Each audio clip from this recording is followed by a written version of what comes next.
Good morning mga ka-BG Solar. Andito tayo sa Tagbina ng Surigao del Sur. Meron tayong ongoing installation ng 12 kilowatt hybrid solar setup. Yung ating solar panel is 20 pieces, total of around 12 kilowatt maximum harvest peak.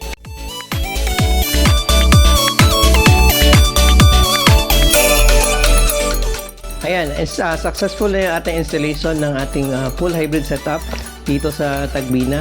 Naka-install na rin yung 20 pieces na solar panel. And andito naman yung ating setup sa breaker side. Dito malapit sa main breaker ng bahay. Ang gamit natin is Goodwill at 12 kilowatt hybrid inverter.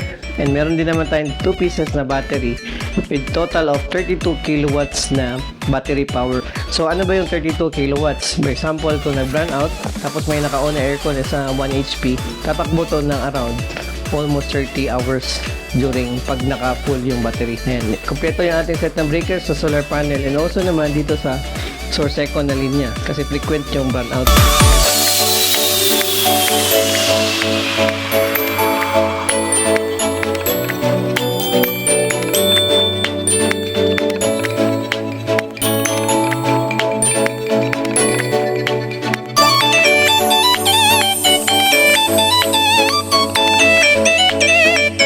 Kompleto na yung ating installation dito sa Tagbina.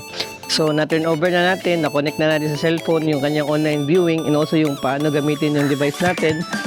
If you want more of these quality products and quality brands and quality service po ng solar, you may message us at BC Solar sa Facebook page and you may call me directly. Dito yung number sa taas ng ating screen.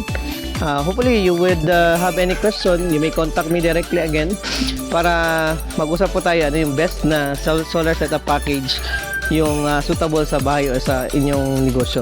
Salamat po.